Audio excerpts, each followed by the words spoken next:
Hello friends, आप सबका स्वागत है आपके अपने यूट्यूब चैनल एग्जाम लवर पर। और हम पढ़ रहे हैं आधुनिक भारत का इतिहास। तो देखिए, पिछली जो हमारी क्लास हुई है उसके अंतर्गत आप काफ़ी एक नाम जो है बार बार सुन चुके हैं, लॉर्ड वेलेस्ली की सहायक संधि।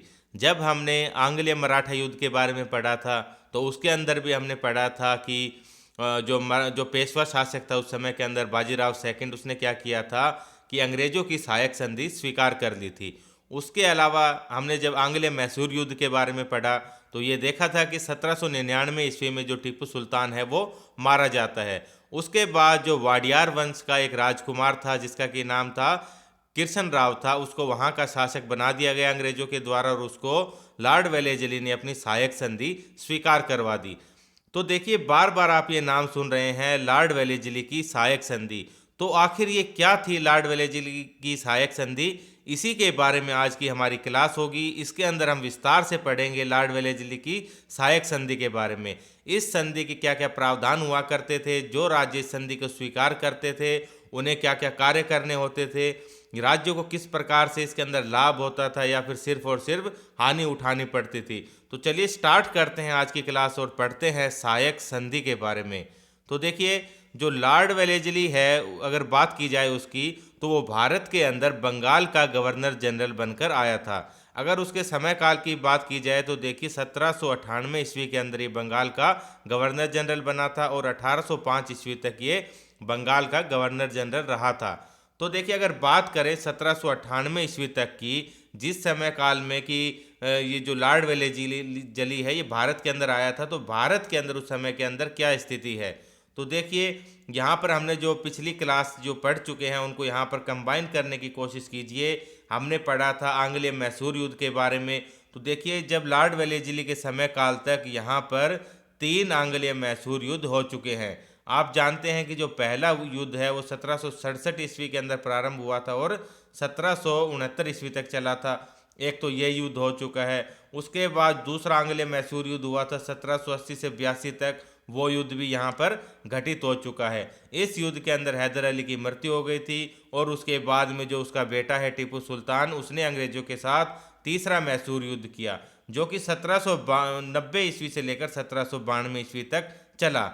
तो ये मैसूर की स्थिति है जिस समय काल में कि जो लॉर्ड वेलेस्ली है वो भारत के अंदर गवर्नर जनरल बनकर आया है। उसके अलावा देखिए, जो मराठे हैं उनके साथ भी यहाँ पर एक युद्ध अंग्रेज लड़ चुके हैं। मराठा प्रथम युद्ध यहाँ पर लड़ा जा चुका है, जो कि 1775 ईस्वी से लेकर 1782 ईस्वी तक चला था। तो ये युद्ध यहाँ पर हो चुका है। उसके अलावा देखिए, जो बंगाल का क्षेत्र है वो मैंने बताया था आपको कि वहाँ पर प्लासी का युद्ध लड़ा जा चुका है 1757 में। उसके बाद बक्सर का युद्ध लड़ा जा चुका है 1764 ईस्वी में। और बंगाल जो है पूरी तरह से वो अंग्रेजी सत्ता के कब्जे के अंदर आ चुका है। अब देखिए, 1798 ईस्वी के अंदर बंगाल का गवर्नर जनरल बनता है लॉर्ड वेलेस्ली। तो देखिए, जब ये गवर्नर जनरल बनकर आया तो यहाँ पर जितने भी गवर्नर या गवर्नर जनरल हुए थे सब ने कोई ना कोई नीतियाँ अपनाई थी। और जो इनकी नीतियाँ थी उनका जो प्राइमरी उद्देश्य था वो क्या था कि अंग्रेजी सत्ता का पूरी तरह से विस्तार करना। तो ये भी देखिए, इसकी एक साम्राज्यवादी नीति का ही परिणाम था कि जो लॉर्ड वेलेस्ली जो है वो ये योजना लेकर आया था सहायक संधि की। तो इसके अंतर्गत क्या होता था देखिए, कि जो राज्य हैं उनको ये सहायक संधि स्वीकार करवा ली जाती थी और जो राज्य हैं वो इनडायरेक्टली क्या होते थे, आप कहेंगे कि जो ब्रिटिश सत्ता है उसके कब्जे के अंदर आ जाते थे। तो चलिए देखते हैं किस प्रकार से ये संधि हुआ करती थी और ये कारण क्या था कि लॉर्ड वेलेस्ली इस प्रकार की ये स्कीम लेकर आया था। उसके अलावा इसको करने के बाद देखिए जो राज्य थे उनका क्या हुआ था। तो देखिए जी, जो लॉर्ड वेलेस्ली है ये सहायक संधि का कोई जन्मदाता नहीं था। ये जो संधि है इस प्रकार की ये पहले से भी चलती रही थी। अगर भारत के दृष्टिकोण से देखें तो आपने फ्रांसीसी गवर्नर ड्यूप्ले के बारे में पढ़ा होगा। तो ड्यूप्ले देखिए, जो फ्रांसीसी गवर्नर था उसने क्या किया था कि इस प्रकार की संधि का प्रारंभ किया था। यानी कि भारत के अंदर जो सर्वप्रथम जो सहायक संधि देखने को मिलती है वो जो ड्यूप्ले है, जो कि फ्रांसीसी गवर्नर था, उसके कार्यकाल के दौरान देखने को मिलती है। तो ड्यूप्ले क्या किया करता था कि देखिए, जो भारतीय जो देसी रियासतें हैं, राजा, उनको क्या करता था कि वो फ्रांसीसी सेना मुहैया करवाता था और उसके बदले में क्या लेता था, पैसे लेता था। यानी कि पैसे के बदले वो सेना मुहैया करवाता था। तो ये भी एक प्रकार से सहायक संधि का एग्जाम्पल है। लेकिन यहाँ पर बात हो रही है लॉर्ड वेलेजली की। तो लॉर्ड वेलेजली को ही क्यों याद किया जाता है सहायक संधि के लिए? क्योंकि लॉर्ड वेलेजली जो है उसने क्या किया था, एक बड़े पैमाने पर जो सहायक संधि है उसको भारत के अंदर लागू करने का कार्य किया था। तो इसीलिए इस संधि को क्या कहा जाता है, लॉर्ड वेलेजली की सहायक संधि। तो इसने क्या किया, विस्तृत रूप से भारत के अंदर इसको लागू किया था। अब देखिए, अगर कारण की बात की जाए कि लॉर्ड वेलेजली ने ये सब क्यों किया था, क्यों उसने सहायक संधि इस प्रकार की स्कीम लॉन्च की थी, तो देखिए इसके कई कारण थे। एक कारण तो मैंने आपको बताया कि यहाँ पर देखिए अंग्रेजों की जो भी नीतियाँ रहीं, तो उनका जो प्रारंभिक उद्देश्य था वो क्या था, वो अपने अंग्रेजी साम्राज्य का विस्तार करना चाहते थे। तो ये भी एक क्या था, उनके साम्राज्य का विस्तार करना था अंग्रेजी सत्ता को। तो लॉर्ड वेलेजली ने इस प्रकार की संधि ये इजाद की थी। उसके अलावा देखिए जो बाहरी आक्रमण है उनसे सुरक्षा लेना। तो इसका मतलब क्या हुआ बाहरी आक्रमण? तो देखिए ये जो समय काल है, जिस समय काल के अंदर की ये लॉर्ड वेलेजली भारत के अंदर आया है, तो इस समय क्या हो रहा है कि फ्रांस के अंदर फ्रांसीसी क्रांति प्रारंभ हो चुकी है। फ्रांस के अंदर फ्रांसीसी क्रांति प्रारंभ हो चुकी है। और देखिए जो फ्रांसीसी क्रांति का जो प्रमुख नायक था, जिसके बारे में आप सब लोग जानते हैं, नेपोलियन। तो नेपोलियन यहाँ पर क्या कर रहा है कि जिन जिन देशों के अंदर जहाँ पर कि ब्रिटिश सत्ता कायम है वहाँ पर नेपोलियन आक्रमण कर रहा है और उनको देखिए वो आज़ाद करवा रहा है ब्रिटिश से। वो कह सकते हैं कि ये देखिए जो इनडायरेक्टली जो फ्रांस की क्रांति थी वो किस किस के बीच में, यानी कि एक तरीके की ये लड़ाई थी फ्रांस और ब्रिटिश के बीच में। तो इसका सबसे बड़ा नायक मैंने बताया आपको कौन था, नेपोलियन था। नेपोलियन ने देखिए मिस्र पर भी आक्रमण किया, ऑस्ट्रिया पर आक्रमण किया। इसके अलावा देखिए जो सबसे बड़ा एग्जाम्पल है वो है 1776 ईस्वी के अंदर अमेरिका, जो कि क्या था, ब्रिटिश सत्ता का उपनिवेश था, वो भी ब्रिटेन से आज़ाद हो चुका था। अगर बात करें अमेरिका की, देखिए वो आज़ाद हुआ किसकी मदद से, फ्रांसीसियों की मदद से। अमेरिका ने क्या किया, 1776 ईस्वी के अंदर स्वतंत्रता प्राप्त कर ली। और उसके बाद देखिए जो नेपोलियन है उसने नाक में दम किया हुआ है जो ब्रिटिशर्स है उनके। तो इसकी वजह से क्या है कि अंग्रेजों को कहीं ना कहीं ये डर है कि नेपोलियन जो है वो भारत पर भी आक्रमण कर सकता है और ब्रिटिश सत्ता के लिए एक बड़ा खतरा बन सकता है। देखिए आपने जब पढ़ा था टीपू सुल्तान के बारे में, तो मैंने आपको बताया था कि टीपू सुल्तान जो है उसने क्या किया था कि फ्रांसीसियों से भी मदद ली थी। इसके अलावा देखिए उसने नेपोलियन से मदद लेने के लिए पत्राचार वगैरह भी किया था। लेकिन उससे पहले ही देखिए टीपू सुल्तान मारा गया था। अगर टीपू सुल्तान जिंदा रहता तो निश्चित रूप से वो क्या करता, नेपोलियन के साथ पूरी तरह से संपर्क स्थापित करता और नेपोलियन जो है वो भारत के ऊपर अवश्य ही आक्रमण करता। तो ये भी एक बड़ा खतरा था अंग्रेजों के सामने। देखिए इसी कारण ही उसने जो युद्ध लड़ा था, ये आंग्ल मैसूर युद्ध 1799 ईस्वी का, लॉर्ड वेलेजली ने और टीपू सुल्तान इसके अंदर मारा गया था। तो कहीं ना कहीं टीपू सुल्तान तो मर गया, लेकिन जो अंग्रेजी सत्ता है उसके ऊपर अब भी एक बड़ा खतरा था कि जो नेपोलियन है वो भारत के ऊपर आक्रमण कर सकता है। या इसके अलावा देखिए कोई अन्य जो विदेशी जो शक्तियां हैं वो भी आक्रमण कर सकती है। तो अंग्रेजों के ऊपर क्या था, एक ये सबसे बड़ा खतरा मंडरा रहा था। तो इसके लिए भी उन्होंने क्या किया था, लॉर्ड वेलेजली ने ये सहायक संधि इजाद की थी। और यहाँ के जो भी राज्य हैं जिन्होंने कि ये सहायक संधि स्वीकार कर ली थी, तो वो क्या था, अंग्रेजी सत्ता के कब्जे के अंदर आ जाते थे। और इस प्रकार से क्या था कि अंग्रेजों की जो सेना है उसका जो साइज है, जो उसका जो क्षमता है वो बढ़ जाती थी। इससे क्या था कि बाहरी आक्रमणों से वो सुरक्षित महसूस करते थे खुद को। अभी ये पूरी तरह से समझेंगे कि आक्रमण से सुरक्षा किस प्रकार से प्रदान होती थी संधि के द्वारा। जब आप ये पूरा टॉपिक पढ़ेंगे तो आपको समझ आ जाएगा। इसके अलावा देखिए अंग्रेजों की जो सेना थी, आपको पता है कि देखिए वो यूरोपियन तरीके के हथियार रखती थी। इसके लिए बाहर के देशों से ये जो विदेशी हथियार है ये आयात किए जाते थे।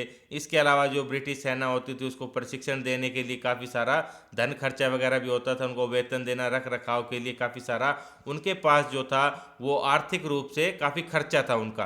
तो इसके लिए भी अंग्रेजों ने क्या किया था कि ये सहायक संधि ईजाद कर दी थी। इसके द्वारा क्या था कि अंग्रेजों ने सेना पर अपना जो खर्चा आने वाला था उसके ऊपर क्या किया, भारी इन्होंने कटौती कर दी। इस सहायक संधि के बाद जो अंग्रेजी सेना है उसके ऊपर जो लगने वाला खर्चा था वो पूरी तरह से न्यूनतम हो गया था या फिर समाप्त हो गया था। ये भी आप थोड़ी देर में समझ जाएंगे कि ये जो खर्चा था किस प्रकार से ये कम हो गया था।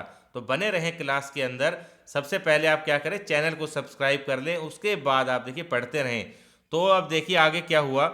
एक तो इससे क्या करना चाहते थे, ये यहाँ के जो भी स्थानीय राजा थे, जो रियासतें थी, जो शासक थे, उनके ऊपर ये पूर्णतया नियंत्रण अपना स्थापित करना चाहते थे। जो भी राज्य लॉर्ड वेलेस्ली की सहायक संधि को स्वीकार कर लेते थे, वो पूरी तरह से अंग्रेजी सत्ता की गिरफ्त में आ जाते थे, और क्या होता था, उनके ऊपर पूरी तरह से अंग्रेजी सत्ता का नियंत्रण कायम हो जाता था। तो चलिए देखते हैं आगे। ये देख सकते हैं आप यहाँ पर लॉर्ड वेलेस्ली, जिसका कि कार्यकाल क्या रहा था, 1798 ईस्वी तक से लेकर 1805 ईस्वी तक ये बंगाल का गवर्नर जनरल रहा था। इसके बाद देखिए, अगर बात की जाए, ये तो मैंने कारण बता दिए आपको कि किस प्रकार से ये जो सहायक संधि है वो लागू की गई, इसके पीछे क्या क्या कारण थे। अब यहाँ पर देखिए बात करते हैं कि किस प्रकार से कौन कौन से राज्य थे जिन्होंने कि ये जो लॉर्ड वेलेस्ली की सहायक संधि है इसको स्वीकार कर लिया था। अगर देखिए इसकी बात की जाए तो 1798 ईस्वी में लॉर्ड वेलेस्ली गवर्नर जनरल बना था। उसने जैसे ही ये संधि प्रारंभ की तो सबसे पहले देखिए किसने ये सहायक संधि स्वीकार की थी, जो हैदराबाद के निजाम थे, उन्होंने सबसे पहले ये स्वीकार की थी सहायक संधि। तो कब की थी, 1798 ईस्वी के अंदर। इंपॉर्टेंट क्वेश्चन है, काफ़ी एग्जाम में पूछा जाता है कि सबसे पहले सहायक संधि स्वीकार करने वाला राज्य कौन सा था, तो वो था हैदराबाद। उसके बाद देखिए, अभी बताया था मैंने आपको कि चौथा आंग्ल मैसूर युद्ध हुआ 1799 ईस्वी के अंदर। इस युद्ध में क्या था, टिपू सुल्तान मारा गया। उसके बाद वाडियार वंश का शासक, जिसका कि नाम क्या था, किरसन राव था, उसको मैसूर का शासक बनवा दिया गया। और 1799 ईस्वी में ही जो मैसूर है उससे क्या किया गया, अंग्रेजों ने सहायक संधि कर ली, स्वीकार करवा ली या कर ली। ठीक है। उसके बाद देखिए जो कर्नाटक वाला क्षेत्र है वहाँ पर है एक जगह तंजौर, तो तंजौर के साथ भी 1799 में क्या किया गया, सहायक संधि की गई। कर्नाटक देखिए उस समय के कर्नाटक की बात हो रही है, जैसे ये इंडिया है तो यहाँ पर जो क्षेत्र है यहाँ पर था तंजौर। ठीक है। तो इससे 1799 ईस्वी में क्या किया गया, सहायक संधि स्वीकार कर ली गई। यहाँ पर मैसूर है, इससे सहायक संधि स्वीकार कर ली गई। उसके बाद देखिए जो सबसे पहले की गई थी वो कब की गई थी, हैदराबाद से की गई थी 1798 ईस्वी में। इसके बाद हैदराबाद से ही दोबारा सहायक संधि स्वीकार की गई 1800 ईस्वी के अंदर, दोबारा से सहायक संधि स्वीकार की गई। इसके बाद देखिए 1802 ईस्वी के अंदर यहाँ जो पेशवा हैं, मराठा नहीं, और यहाँ पर देखिए मैं मराठा महासंघ नहीं बोल रहा हूँ, मराठा महासंघ में क्या था कि कई सरदार हुआ करते थे, जैसे कि पेशवा हो गए, उसके बाद देखिए सिंधिया हो गए। ठीक है। तो ग्वालियर के गायकवाड़ या कोई भी, ये सब अलग अलग ये स्थानीय शासक हुआ करते थे। तो इन सब से मिलकर क्या बना था, इन सब से मिलकर मराठा साम्राज्य बना था, मराठा महासंघ बना था। तो इसी के अंतर्गत ही देखिए जो पेशवा सरदार थे उन्होंने क्या किया था 1802 ईस्वी में, जो कि बाजीराव सेकंड था, उसने क्या किया 1802 ईस्वी में अंग्रेजों के साथ सहायक संधि स्वीकार कर ली थी। इसके बाद देखिए जो अवध है, यहाँ पर देखिए बंगाल के बारे में पढ़ा था, तो बंगाल की अंग्रेजी सत्ता कायम हो चुकी है यहाँ पर प्लासी और बक्सर के युद्ध के बारे में। उसके बाद यहाँ पर देखिए अवध था, तो अवध के साथ भी क्या किया गया 1801 ईस्वी के अंदर इसके साथ सहायक संधि स्वीकार कर ली गई। उसके बाद देखिए जो सिंधिया थे, जो कि मराठा महासंघ के अंतर्गत आते थे, इन्होंने भी क्या किया 1804 ईस्वी के अंदर सहायक संधि कर ली। ठीक है, अंग्रेजों के साथ। तो बाद में देखिए जो पूरा मराठा महासंघ था, इसने धीरे धीरे करके क्या किया था, अंग्रेजों की ये सहायक संधि स्वीकार कर ली थी। एक समय ऐसा आया था कि पूरा ही मराठा जो महासंघ है वो समाप्त हो गया था। कहने का मतलब उन्होंने ये सहायक संधि स्वीकार कर ली और जो मराठा महासंघ है उसका अस्तित्व समाप्त हो गया था। तो ये हमने पढ़ा किसके बारे में, सहायक संधि किन किन राज्यों ने स्वीकार की थी। इसके बाद देखिए अब आपको पूरी तरह से टॉपिक समझ में आ जाएगा कि ये जो सहायक संधि थी ये क्या थी और किस प्रकार से की जाती थी। तो यहाँ पर देखिए जो सहायक संधि है उसके अंदर क्या क्या प्रावधान होते थे, बड़े ध्यान से आप सुनिएगा, इससे आपको समझ आ जाएगा पूरा टॉपिक। तो देखिए सहायक संधि के क्या क्या प्रावधान थे। इसके अंदर क्या था कि जो राज्य की सुरक्षा है वो अंग्रेजी सेना की, राज्य की सुरक्षा हेतु अंग्रेजी सेना की स्थापना करना। तो देखिए जो राज्य सहायक संधि स्वीकार करता था, तो सहायक संधि को स्वीकार क्यों करता था, क्या कारण था राज्यों का कि वो सहायक संधि को स्वीकार कर लेते थे। तो देखिए अंग्रेजों ने युद्ध के द्वारा काफ़ी भारत का जो भूभाग है उसके ऊपर अपना साम्राज्य कायम कर लिया था। उसके बाद देखिए अंग्रेज जो थे वो नहीं चाहते थे कि ये जो युद्ध वगैरह है इसके अंदर अपना धन बर्बाद किया जाए, समय बर्बाद किया जाए। तो तो उसी के चलते ये लॉर्ड वेलेस्ली अपनी सहायक संधि की योजना लेकर आया था। तो इस संधि के अंदर क्या था कि जो राज्य है उनको देखिए डायरेक्ट एक पत्र भेज दिया जाता था या उनसे संपर्क स्थापित किया जाता था। उनको ये प्रलोभन दिया जाता था कि अगर आप ये सहायक संधि स्वीकार करेंगे तो आप अंग्रेजों के मित्र बन जाएंगे, और क्या करना होगा, हम एक दूसरे की सहायता करेंगे। अगर कोई भी बाहरी राज्य अगर आपके ऊपर आक्रमण करेगा तो क्या होगा, अंग्रेज जो है वो आपको सुरक्षा प्रदान करेंगे। तो देखिए भारत के जो ये स्थानीय शासक है, यहाँ पर जैसे ये पेशवा हो गए, मैसूर हो गए, हैदराबाद के निजाम हो गए, तंजौर है या कोई अन्य राजपूत वगैरह हो गए, तो ये स्थानीय शासक क्या थे, आपस में लड़ते रहते थे। अपने साम्राज्य विस्तार के लिए क्या था, इनके बीच में आपस में लड़ाइयाँ चलती रहती थी। तो सहायक संधि के अंदर जैसे इस राज्य को क्या प्रलोभन दे दिया गया, अगर आप सहायक संधि स्वीकार कर लेंगे तो क्या करेंगे, अगर आपके ऊपर मैसूर आक्रमण करता है, निजाम आक्रमण करते हैं, या जैसे एग्जाम्पल के तौर पे तंजौर आक्रमण करता है, अगर आपने सहायक संधि स्वीकार कर ली है तो क्या किया जाएगा, जो अंग्रेजी सेना है वो क्या करेगी, आपको इस युद्ध के खिलाफ सहायता प्रदान करेगी। तो ये एक प्रलोभन दिया जाता था। तो इससे क्या था कि राज्य सहायक संधि जो है उसको स्वीकार कर लिया जाता था। अगर वो सहायक संधि को स्वीकार करने से इनकार करता था, मना करता था, तो उनको डर भी दिखाया जाता था। इसके बाद क्या थे, अंग्रेज उनके ऊपर आक्रमण कर देते थे, युद्ध में उनको हराकर उसके ऊपर जबरदस्ती क्या था, सहायक संधि थोप दी जाती थी। जैसे कि हमने मैसूर के मामले में देखा था, टीपू सुल्तान ने सहायक संधि को स्वीकार करने से मना कर दिया था। बाद में नतीजा क्या निकला, चौथा मैसूर युद्ध हुआ, टीपू सुल्तान मारा गया, और आखिरकार में क्या क्या करना पड़ा, मैसूर को सहायक संधि करनी ही पड़ी थी। तो इस प्रकार का ये लोभ उनको दिया जाता था। अब जैसे ही राज्य ने सहायक संधि की तो अंग्रेज क्या करते थे, संधि के अंदर एक प्रावधान था कि जो भी राज्य सहायक संधि स्वीकार करेगा तो वो क्या करेगा, जो अपनी उसकी लोकल स्थायी सेना है ना, सेना है, उसको क्या करेगा, भंग कर देगा, उस सेना को वो समाप्त कर देगा।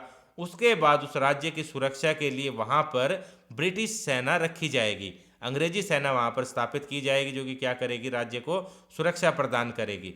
तो देखिए अब यहाँ पर जैसे सेना भंग कर दी गई, तो सेना के अंदर काफ़ी सारे लोग हुआ करते थे स्थानीय भारतीय। तो उसके अंदर क्या थे कि जो अच्छे अच्छे लोग हुआ करते थे, जैसे कि युद्ध में पूरी तरह से कुशल थे, जैसे कोई तोप चलाने वाला है या कोई अच्छा हथियार बनाने वाला है, लड़ने वाला है, तो उनको अंग्रेज अपनी सेना में ही भर्ती कर दिया करते थे। ठीक है, जरूरी नहीं है कि जो अंग्रेजी सेना थी उसके अंदर पूरी तरह से अंग्रेजी हुआ करते थे, भारतीय लोग भी काफ़ी बड़ी संख्या में यहाँ पर उपस्थित हुआ करते थे सेना के अंदर। तो जैसे एक सेना उन्होंने बना ली अंग्रेजों ने, और क्या करते थे, वो राज्य के सुरक्षा के लिए वहाँ पर तैनात कर दी जाती थी। अब ये जो सेना थी ये पूरी तरह से किसके आदेशों पर काम करेगी, ये राज्य के जो शासक था उसके आदेश पर कार्य नहीं करती थी, ये पूरी तरह से अंग्रेजों के अधीन थी। ठीक है, अगर उस सेना, भाई जो राजा है, राज्य को उसने कह दिया कि अंग्रेजों के ऊपर आक्रमण करना है, तो सेना आक्रमण नहीं किया करती थी। आक्रमण किसके कहने पे करेगी, अंग्रेजी सत्ता के कहने पर वो आक्रमण करेगी। तो इस प्रकार से अंग्रेजों ने वहाँ अपनी सेना तैनात कर दी, तो क्या हुआ कि जो राज्य की सुरक्षा है वो क्या हो गई, अंग्रेजों की जिम्मेदारी हो गई। हालांकि ये कहा जाता था लेकिन जिम्मेदारी तो नहीं होती थी पूरी तरह से। ठीक है, अंग्रेज जो थे वो इस सेना का उपयोग केवल अपने कार्यों के लिए लेते थे, उन्होंने अपनी सुरक्षा के लिए ही बनाई थी एक किस्म से। उसके बाद राज्य की सेना को भंग कर दी। अगर राज्य का शासक किसी प्रकार का कोई विद्रोह करना चाहता है या बगावत करना चाहता है अंग्रेज सत्ता के खिलाफ, तो नहीं कर पाता था। उसके पास ऐसी कोई स्थायी सेना नहीं थी, जो सेना उसके अंडर में आता था वो पूरी तरह क्या थी, अंग्रेजी सेना थी। उसके बाद देखिए जो ये सेना बनाई गई है इसका जो खर्चा है, जो इसके कर्मचारी हैं उनको वेतन कौन देगा, तो वो कौन देगा, अंग्रेज नहीं देंगे। वेतन कौन देगा, संबंधित राज्य ही इनको वेतन प्रदान करेगा। ठीक है, सैनिकों को तनख्वाह देनी, इसके अलावा सेना के ऊपर जो भी खर्चा आ रहा है, सेना का रख रखाव, हथियारों की खरीद करनी है, तो ये सब खर्चे कौन देगा, वो संबंधित राज्य को ही देने होंगे।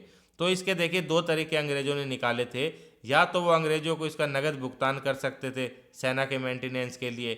अगर किसी राज्य के पास इतना नगद भुगतान देने की व्यवस्था नहीं है, इतना पैसा नहीं है, तो क्या करना होगा, उनको एक संपन्न क्षेत्र देना होगा, प्रभुत्ता वाला संपन्न क्षेत्र देना होगा, जहाँ पर कि अंग्रेज क्या करेंगे, राजस्व की वसूली करेंगे, और उसके बाद जो उनको पैसा मिलेगा उससे वो क्या करेंगे, सेना का मेंटेनेंस करेंगे। ठीक है, तो पूर्ण प्रभुत्ता संपन्न क्षेत्र यानी कि कोई ऐसा क्षेत्र जिसके ऊपर की कोई अन्य राज्य के साथ उनका विवाद ना हो। ठीक है, जैसे कि मैसूर के साथ सहायक संधि कर ली और भाई मैसूर का राज्य उनको दे दिया एग्जाम्पल के तौर पर, तो जैसे मैसूर के अंदर जो अंग्रेजी सेना रखी गई है, तो अंग्रेज क्या करेंगे, उसका मेंटेनेंस करने के लिए जो वो क्षेत्र है वहाँ से राजस्व इकट्ठा करेंगे और सेना का मेंटेनेंस करेंगे। अब वो क्षेत्र ऐसा नहीं होना चाहिए कि उसके ऊपर हैदराबाद के निजाम भी अपना अधिकार शो कर रहे हो, मराठे भी अपना अधिकार शो कर रहे हो। उनको ऐसा क्षेत्र चाहिए जो कि विवाद से बिल्कुल भी ना हो, जिसके ऊपर विवाद बिल्कुल भी ना हो। इसके अलावा देखिए, जो राज्य जिसने की सहायक संधि स्वीकार कर ली, उसकी जो भी विदेश नीति है वो कौन देखेंगे, अंग्रेज देखेंगे। अब राज्य की सुरक्षा की जिम्मेदारी अंग्रेजों की है, तो विदेश नीति कौन देखेंगे, अंग्रेज देखेंगे। विदेश नीति का मतलब ये नहीं कि भारत के बाहर के देशों के साथ, यानी कि देखिए जो राज्य हो गए जैसे कि मराठे हैं, तो विदेश नीति यानी कि जो उनके आसपास के राज्य जैसे राजपूत हो गए, हैदराबाद के निजाम, मैसूर वगैरह हो गए, तो इनके साथ जो भी देखिए संबंध है, उनके आपसी संबंध, तो वो कौन देखेगा, वो अंग्रेजी सरकार देखेगी। ठीक है, तो वो अंग्रेजों ने अपने हाथ में ले ली विदेश नीति। इसके अलावा अंग्रेजों ने क्या किया, अपने एक प्रतिनिधि जिसको कि रेजिडेंट बोलते थे, उसको राजा के दरबार के अंदर नियुक्त कर दिया जाता था। तो वो वहाँ पर क्या करता था कि जो विदेश नीति वगैरह है या जो सेना कुछ भी वहाँ का जो कार्य है वो देखा करता था। तो धीरे धीरे क्या किया, ये जो रेजिडेंट है इसने क्या किया कि जो राजा का प्रशासन था उसके अंदर हस्तक्षेप करना प्रारंभ कर दिया। ठीक है, बड़ा ही घातक सिद्ध हुआ था कि इसने हस्तक्षेप करना प्रारंभ कर दिया था। बाद में बिना इसकी अनुमति के जो शासक था वो कोई भी कार्य नहीं कर सकता था। जैसे कि भाई बारिश नहीं हुई किसी क्षेत्र के अंदर, तो जो लोग हैं वो अपने जो कर देना होता तो उसकी माफ़ी के लिए जैसे राजा के पास गए कि इस वर्ष बारिश अच्छी नहीं हुई तो हमारा क्या करो, लगान माफ़ कर दो। लेकिन राजा ऐसा कुछ भी नहीं कर पाता था। ठीक है, राजा पूरी तरह से बेबस हो गया था कि वो बिना रेजिडेंट की अनुमति के बिना कुछ भी नहीं कर सकता था। तो रेजिडेंट क्या था, पूरी तरह से हस्तक्षेप वहाँ पर रखता था। इसके अलावा राज्य के अंदर क्या चल रहा है, वही राजा जो है, शासक जो है, वो किसी प्रकार का कोई षड्यंत्र तो नहीं रच रहा है, तो इस प्रकार की जो वो खबरें थी वो क्या करता था, जो अंग्रेज अधिकारी थे उन तक पहुंचाता रहता था। यानी कि 24 घंटे जो राज्य है उसके ऊपर अंग्रेजों की नज़र रहा करती थी। इसके अलावा संधि के अंदर एक प्रावधान था कि बिना कंपनी की अनुमति के अन्य किसी यूरोपियन की सेवा नहीं ली जाएगी। अन्य यूरोपियन यानी कि देखिए, वैसे तो जो फ्रांसीसी वगैरह है जो भी भारत के अंदर वो पराजित हो चुके हैं अंग्रेजों से 1760 में वांडीवास के युद्ध से, लेकिन फिर भी अंग्रेज चाहते हैं कि यहाँ पर जो अन्य विदेशी हैं, देखिए पुर्तगाली भी तो भारत के अंदर हैं अभी तक। पुर्तगाली तो 1961 में गए हैं यहाँ से। तो इस प्रकार से अंग्रेजों की कंडीशन थी कि यहाँ पर कोई अन्य यूरोपियन है उसको तो राजा अपनी सेवा के अंदर नहीं रख सकेगा। ठीक है, अगर सेवा में रखना है किसी को तो सिर्फ और सिर्फ अंग्रेजों को रखा जाएगा। तो ये कंडीशन इसमें डाली गई थी। तो अब आपको समझ आ गया होगा कि सहायक संधि क्या थी और इसके अंतर्गत राजा को क्या करना होता था। अब ये सहायक संधि जो ये लॉन्च की गई थी लॉर्ड वेलेस्ली के द्वारा, तो हमें इसमें देखना होगा। तो ये जो सहायक संधि थी इसको लागू करने के बाद जो इस संधि से अंग्रेजों को क्या क्या फायदे हुए, क्या नुकसान हुए, जो यहाँ के स्थानीय शासक थे, जो राजा थे, उनको क्या क्या नुकसान हुए या कोई फिर फायदा हुआ था, तो इस चीज़ पर एक नज़र डालते हैं। अब देखिए, जो सहायक संधि है इसको लॉन्च करने के बाद अंग्रेजों को क्या क्या फायदे हुए थे। तो फायदे आप देखिए समझ गए होंगे क्या क्या फायदे और नुकसान थे। आप आपने अब तक जो भी पढ़ा है उससे आप बता सकते हैं। तो अगर देखिए यहाँ पर फायदे की बात की जाए कि अंग्रेजी सत्ता को इससे क्या क्या फायदे रहे, तो यहाँ पर जो अंग्रेज है उनकी देखिए एक विशाल सेना तैयार हो गई, वो भी बिना किसी खर्चे के। अब यहाँ पर देखिए अनेकों राज्यों के साथ क्या किया गया, ये सहायक संधि स्वीकार करवा ली गई थी। उसके बाद वहाँ पर अंग्रेजी सेना रखी गई और मैंने आपको बताया कि जो सेना थी वो किसके लिए काम करती थी, एक किस्म से अंग्रेजों के लिए कार्य करती थी। तो अंग्रेजों का यहाँ पर देखिए कोई भी पैसा खर्च नहीं हो रहा है, उनकी उनकी फ्री के अंदर ही क्या हुआ, एक विशाल सेना तैयार हो चुकी है। देखिए, अगर बाई चांस नेपोलियन आक्रमण करता है भारत के ऊपर, तो अंग्रेजों की सेना इतनी विशाल हो चुकी है कि वो उससे सामना करने के लिए तैयार है। खाली नेपोलियन से नहीं, यहाँ के अगर देखिए कोई अन्य स्थानीय शासक भी अगर कोई यहाँ पर विद्रोह करते हैं अंग्रेजों के खिलाफ, तो उससे भी क्या है, अंग्रेज कड़ी टक्कर दे सकते हैं उसको। एक बड़ी विशाल सेना तैयार हो गई है, युद्ध का निर्णय लेने में समर्थ हो गए। राज्यों ने क्या किया, सहायक संधि स्वीकार कर दी। मैंने आपको बताया कि जो उनकी विदेश नीति थी या जो आंतरिक मामले थे वहाँ पर जो अंग्रेज है वो पूरी तरह से अधिकार करने लग गए थे, अधिकार उन्होंने कर लिया था।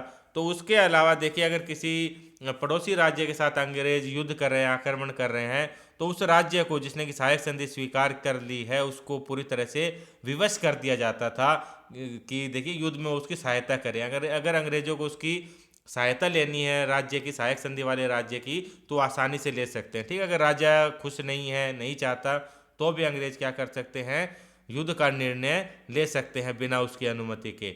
उसके बाद देखिए ये सहायक संधि करने के बाद क्या हुआ कि इनडायरेक्टली उन राज्यों में जो अंग्रेज है उनकी सत्ता कायम हो गई।